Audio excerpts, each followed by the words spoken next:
¿Sabías que el Betis hizo en su momento el fichaje más caro de la historia? No tenía ni idea. Pues te lo contamos en Kaiser.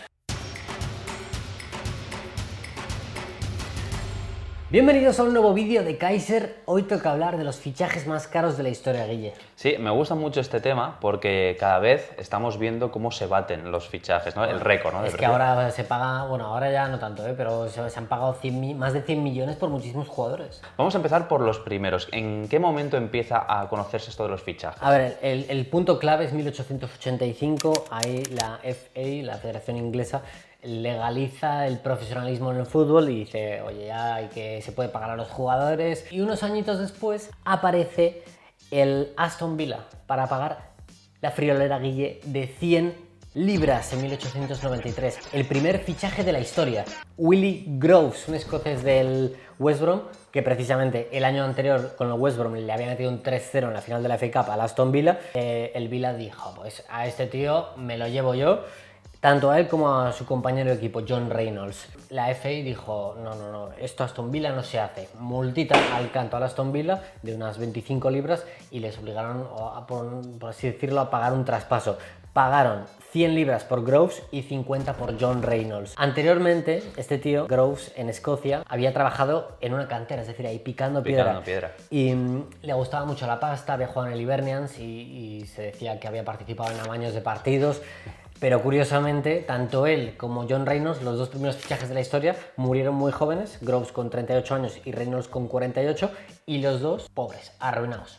Tío, me parece la historia, por ser Aston Villa, Birmingham, me parece la historia de los Peaky Blinders por los amaños de partido, sí. Luego el tema de la pobreza. Había muchos casos de amaños de partidos en aquellos años, 12 años después y 3 fichajes récord después se produce el primer fichaje de un jugador por el que se pagan más de 1000 libras. Bueno, no está mal, Más de 1000 libras y es Alf Common del Sunderland al Middlesbrough. Pues es que es muy curioso porque él anteriormente había sido uno de esos 3 fichajes que te había comentado. Había sido fichaje récord en su día. Y es que me llama muchísimo la atención el tema del precio, claro, sí. Va a ir aumentando, por eso queríamos poner horquillas. Y en aquel momento muchas veces lo que hacían los clubes era, bueno, le fichamos y al jugador le ofrecemos un pequeño sueldo y un trabajito, sí. Por ahí, le damos la oportunidad de trabajar para su tiempo libre con nosotros. Años después, ya pasan 25 años, se supera la barrera de las 10.000 libras en un fichaje por David Jack, jugador del Bolton Wanderers, que lo ficha el Arsenal por 10.890 libras.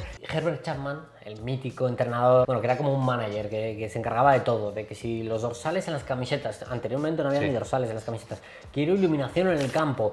Imagínate en Inglaterra que cuando juegan algún partido por la tarde y al final no se ven en carajo. Claro. Que cambió la táctica del 2-3-5 habitual de aquella época a la WM, ese 3-2-2-3 revolucionario en el fútbol. Y el fichaje de David Jack ayudó al equipo a ganar 3 ligas en Inglaterra, aunque no fue tan importante como otros como Buchan o Buchan, no sé cómo se dirá en inglés, en aquel momento, que fue más importante en el Arsenal que David Jack. Y la historia curiosa, Guille, es cómo le ficha Herbert Chapman, que se encargaba también de los fichajes, se encargaba de todo en el Arsenal, era el manager y el ser supremo del club londinense. Llegó un día Chapman y se citó con los emisarios del Bolton para tratar el fichaje de David Jack, aunque estos estaban un poco recelosos. Media hora antes de quedar con ellos en un pub, nos vamos Chris Wall, su ayudante, y él allí.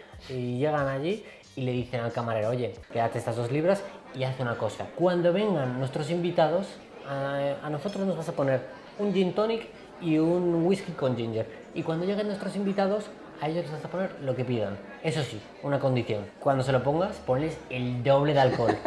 Y a nosotros, nuestro gin tonic y nuestro whisky con ginger, nos lo pones poco cargadito. Y ahí llegaron los emisarios del Bolton, que estaban un poco recelosos del fichaje, les empezaron a hinchar alcohol y se animaron y cerraron la venta. Histórico el fichaje. Y la historia. Y la historia muy curiosa de cómo Herbert Chapman consiguió fichar a David Jack, el fichaje más caro del mundo en aquel momento.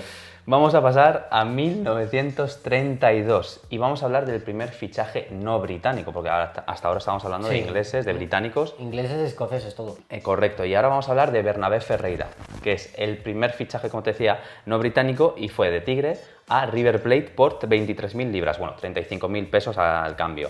Y este tío era conocido como la Fiera, porque tenía un gran disparo, vamos, que le pegaba muy bien a la pelota, con mucha potencia. Y fíjate, en una gira en Perú, estaba chutando a puerta y a un portero del golpetazo que le dio, le dejó inconsciente. Para que veas lo fuerte que Claro. le pegaba Bernabé Ferreira. Era muy, muy buen goleador, de hecho, marcaba más goles que partidos que jugaba. De hecho, en su primera temporada, 44 goles y 33 partidos. No está mal, ¿eh? O sea, solamente esas cifras ahora a lo mejor se las vemos a Messi, a Cristiano, Sí. pero por aquel entonces había Y jugado así. y a lo largo de toda su trayectoria también marcó más goles que partidos jugó. O sea que haceos una idea del nivel de Bernabé Ferreira. Y fijaos en el nivel que el diario Crítica hizo un premio Eso es la leche, ¿eh? solo destinado para los porteros que no encajaran gol de Bernabé Ferreira. Y solamente 2 lo lograron. En aquella primera temporada, es que dice, es tan bueno, mete tantos goles, que vamos a darle un premio a los porteros que consigan no recibir un gol suyo. Como decíamos, fue un fichaje récord que se mantuvo durante 17 años. Es el periodo más largo en el que se ha mantenido un fichaje Sí, récord. porque normalmente a los 2-3 años termina habiendo otro fichaje récord, pasa algo, pero 17 años sin batirse, sin que nadie pague más. Es alucinante. Y hasta que en 1949 el Derby County pagó 24.000 libras por Johnny Morris al Manchester United. No está mal, buen fichaje, no me acuerdo mucho de él, pero buen fichaje. Vamos con el siguiente, que este ya le conocemos un poquito más. Sí, porque es el primer y único español de la lista, 1961. Luis Suárez, no el uruguayo, sino el español, el único Balón de Oro también de la historia del fútbol español. Es el primer jugador por el que se pagan más de 100.000 libras, en concreto 152.000 libras. En Italia fueron 250.000 libras.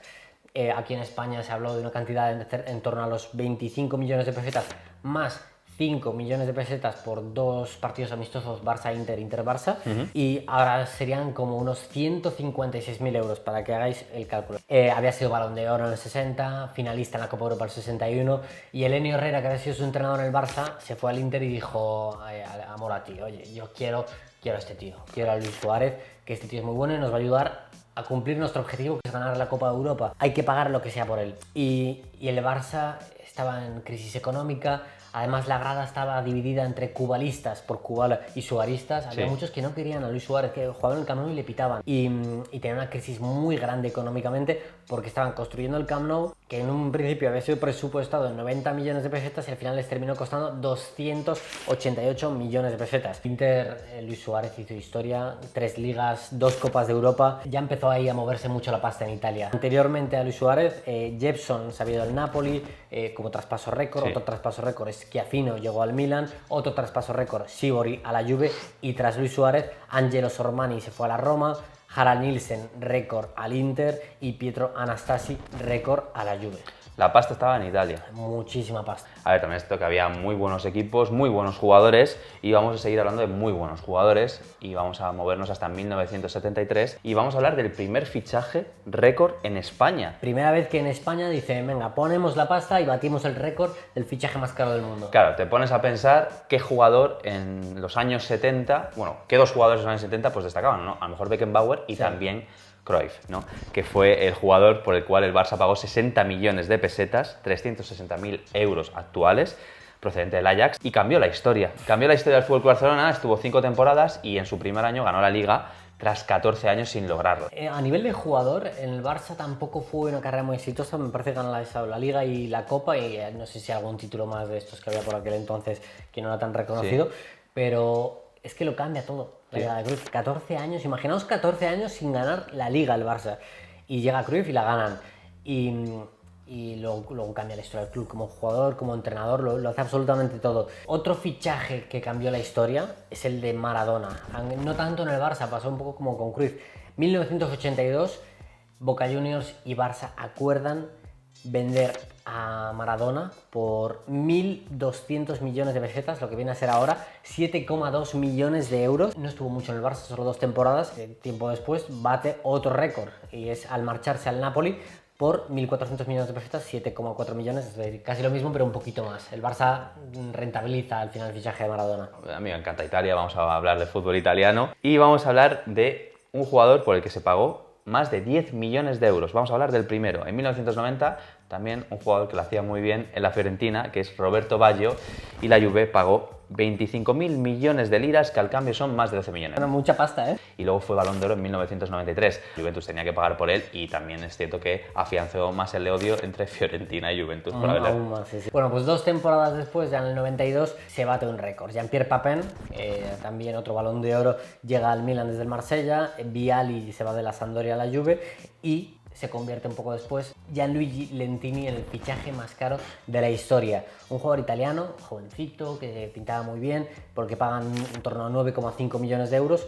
Es un gran jugador, primera temporada bien, buen rendimiento, casi como aclimatación, ya dicen la siguiente temporada tiene que ser la de su consagración, este tío tiene que ser top, tiene que ser considerado el mejor jugador del mundo, pero pretemporada de 1993, va Lentini conduciendo su Porsche y se pega un castañazo. Pero un castañazo que le deja en coma, que le deja con una fractura en el cráneo, lo pasó muy mal, 6 meses de recuperación, no volvió a ser el mismo jugador Lentini y se acabó marchando y nunca llegó a ser ese jugador que se esperaba que fuera. Bueno, vamos a dejar de cosas tristes y vamos a hablar de un jugador que genera alegría, porque es un tío que le ves y siempre tiene una sonrisa, como es Ronaldo Nazario, que 20 millones por él de dólares, 15 millones de euros al cambio, el Barça lo pagó. Y unos días después se produce el primer fichaje de más de 20 millones de euros, que es Alan Shearer al Newcastle, procedente del Blackburn, que había ganado la Premier League y evidentemente era la gran estrella del fútbol inglés. Sí, al que yo ahora pienso en Shearer y digo, joder, ¿cómo pueden pagar esa pasta por Alan Shearer? Que le sabe bien al Newcastle, claro.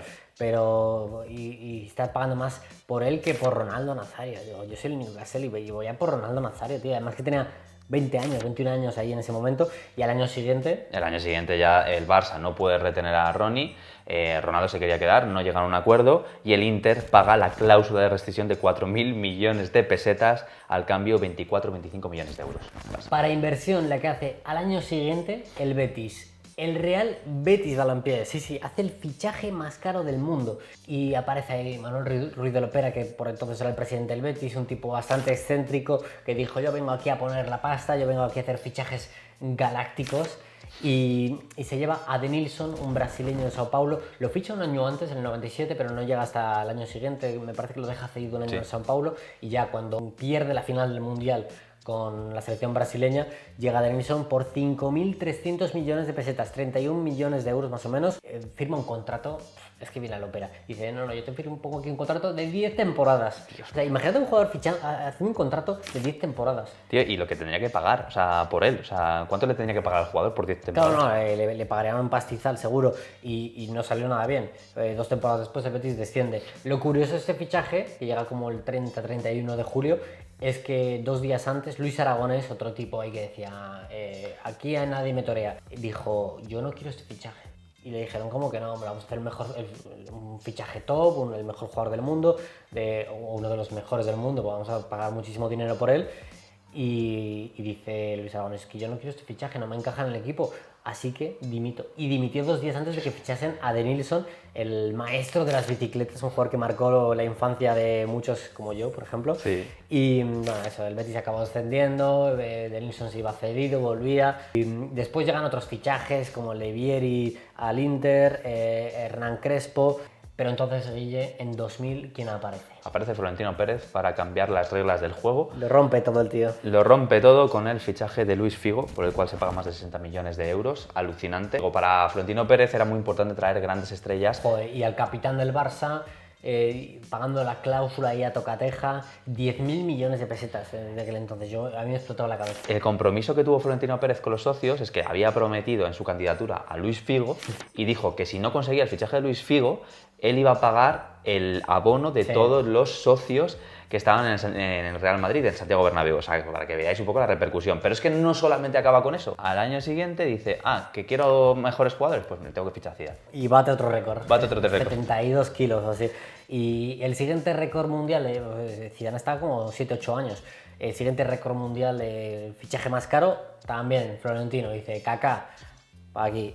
Y poco después, Cristiano, aquí 95 millones. Hasta que en 2013 se rompen por fin la barrera de los 100 millones de euros con el fichaje de Gareth Bale, aunque siempre ha bailado mucho la cifra, decían que si era menos, 101 millones de euros yo creo. Y luego ya empiezan a aparecer Paul Pogba en 2016, además que es que era canterano, si se les fue gratis. Es que lo curioso es que la Juve pagó al Manchester United solamente 1 millón. Sí, derechos de formación 3 millones me parece que era. 3 millones, o sea, y luego lo vendes por más de 100, tío. Y ya aparece el jeque al que la IFI para decir, mira, rompo el mercado, pago la cláusula de rescisión de Neymar, 222 millones de euros, y ya esto es como nos hemos vuelto locos. También ficha a Mbappé por 180, eso es una locura, pero nadie ha vuelto a batir el pago de Neymar, y yo creo que ahora con la crisis que hay, se va a tardar mucho en superarse. Es muy difícil, pero bueno, a lo mejor lo vemos y lo tenemos que incluir en otro vídeo o veremos qué hacemos. Pero bueno, Sí. queríamos traeros los récords que se han batido a la hora de los mercados de fichajes. Oye, historias muy curiosas, la verdad. Muy curiosos. A mí es que este tipo de vídeos me encantan y por eso estamos aquí en Kaiser, para contaros este tipo de historias, las más curiosas del mundo del fútbol. Gracias por estar ahí, os esperamos en comentarios, decidnos qué os han parecido todos estos fichajes más caros de la historia del fútbol y nos vemos muy pronto. Chao. Chao.